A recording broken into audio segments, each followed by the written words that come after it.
नमस्कार। हम मुकेश कुमार। चलिए हम अपने नेक्स्ट अध्याय की शुरुआत करते हैं। हमने अब तक समुच्चय के प्रकार हैं, समुच्चय के प्रकार के बारे में पढ़ लिया है। उसमें हमने उसके बाद में पढ़ा था उपसमुच्चय पढ़ा था। उसके बाद में हमने पढ़ा है कि यूनियन है, समुच्चय का यूनियन है, इंटरसेक्शन है और डिफरेंस है, वो किस प्रकार से निकालते हैं। अब हमारे पास में एक अगला टॉपिक आएगा कि समुच्चय का पूरक, किसी समुच्चय का पूरक वो कैसे निकालते हैं।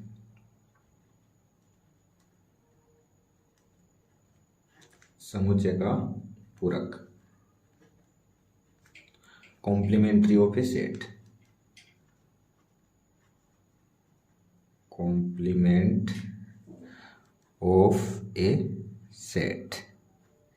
पहली बात कि समुच्चय के पूरक को है वो कॉम्प्लीमेंट ऑफ ए सेट है, उसको हम निरूपित किससे करते हैं। मान लो कोई सेट ए है तो उसके उस सेट ए का हम उसके पूरक को किस प्रकार निरूपित करेंगे, तो उसका निरूपण है हम ए डैश से करते हैं। यदि सेट ए है तो उसके पूरक को ए डैश से लिखेंगे।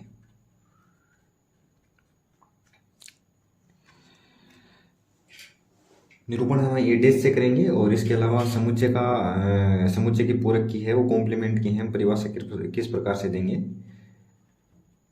परिभाषा हम दो प्रकार से देंगे, एक सिद्धांतिक रूप में देंगे और एक प्रतीकात्मक रूप में, मैथमेटिक्स रूप में हम किस प्रकार से उसको लिखते हैं उस हिसाब से हम बताएंगे। यदि सार्वत्रिक समुच्चय U है तो किसी समुच्चय A का पूरक, यदि सार्वत्रिक समुच्चय U है तो किसी समुच्चय A का पूरक सार्वत्रिक समुच्चय में से समुच्चय A के अवयव निकालने पर प्राप्त होता है। कि समुच्चय का पूरक हमें किस प्रकार प्राप्त होगा। मान लो कि यदि सार्वत्रिक समुच्चय U है तो किसी समुच्चय A का पूरक सार्वत्रिक समुच्चय में से समुच्चय A के अवयव निकालने पर प्राप्त होता है। इस प्रकार प्राप्त समुच्चय को पूरक समुच्चय कहते हैं। पूरक समुच्चय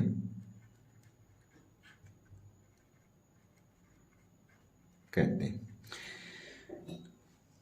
अगर मैं एग्जाम्पल की बात करूं तो मान लो कि माना यूनिवर्सल सेट है, वो हमारे पास में 1 2 3 4 और 5 है और अपन को कोई सेट दिया है ए इज इक्वल टू 1 और 2 दिया है और हमको बोला है कि समुच्चय ए का है वो हमें पूरक निकालना है, मतलब ए डैश इज इक्वल टू हमें ज्ञात करना है। तो हमें परिभाषा के अनुसार क्या करना है कि यदि सार्वत्रिक समुच्चय यू है, ये यू है, तो किसी समुच्चय ए का पूरक, तो इस समुच्चय ए का पूरक हमें निकालना है। सार्वत्रिक समुच्चय में से समुच्चय ए के अवयव निकालने पर प्राप्त होता है।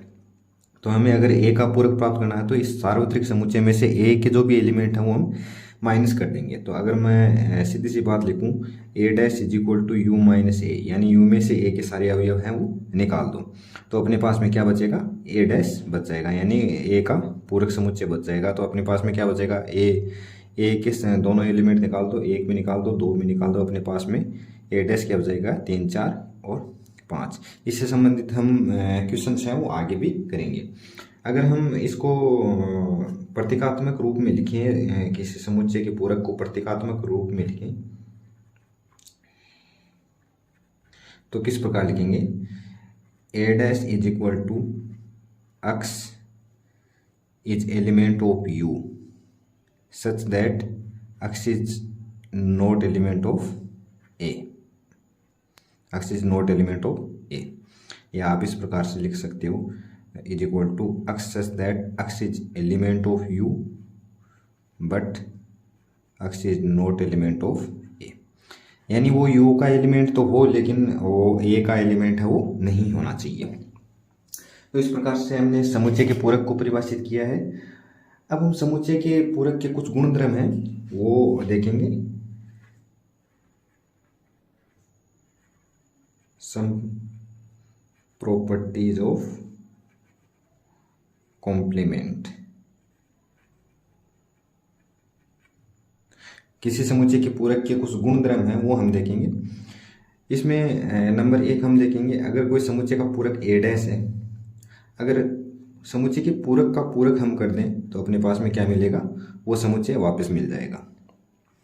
अगर मैं एग्जाम्पल की बात करूं, अगर अपने पास में यूनिवर्सल सेट दिया है 1 3 5 7 और अपने पास में a है वो है 1 और 5, तो अगर मैं a डैश प्राप्त करता हूं तो अपने पास में क्या मिलेगा, a dash is equal to u minus A.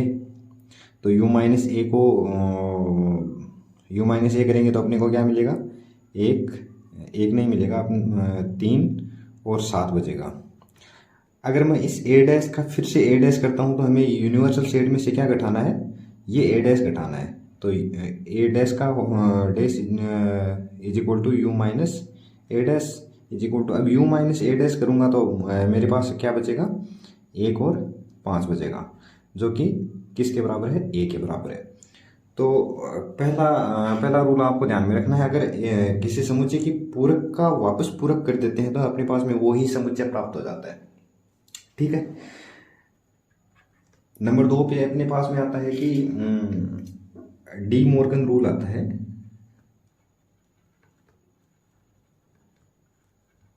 De Morgan rule आता है इसमें आता है कि अगर A यूनियन B का पूरक अगर हम लेते हैं तो A का पूरक इंटरसेक्शन, अगर यहाँ यूनियन है तो यहाँ पे इंटरसेक्शन आ जाएगा B डैश,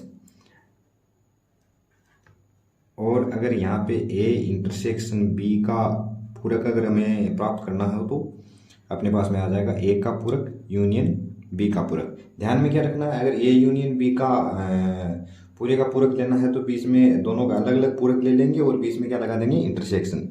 और अगर A इंटरसेक्शन B है और उसका पूरे का पूरक है तो A का पूरक ले लेंगे, B का पूरक ले लेंगे और दोनों का यूनियन ले लेंगे। इन सभी प्रॉपर्टीज़ को है हम आगे एक एक सभी प्रॉपर्टीज़ को हम उदाहरण से बाकायदा समझेंगे। पहले हम सभी प्रॉपर्टीज़ हैं वो लिख लेते हैं। अपने पास में 2 प्रॉपर्टीज हो गई, ए के पूरक का पूरक है वो अपने पास में ए प्राप्त होता है और डी मॉर्गन रूल है वो पढ़ लिया है हमने। अब अगर मैं अगले की नेक्स्ट की बात करता हूं, मैं थर्ड की, अगर ए इंटरसेक्शन ए डैश करूं तो अपने पास में क्या प्राप्त होता है, फाई, और ए यूनियन ए डैश करूं तो अपने पास में क्या प्राप्त होता है, यूनिवर्सल सेट प्राप्त हो जाता है। फोर्थ में अगर मैं 5 डैश का पूरक लूं तो यूनिवर्सल सेट प्राप्त हो जाता है, और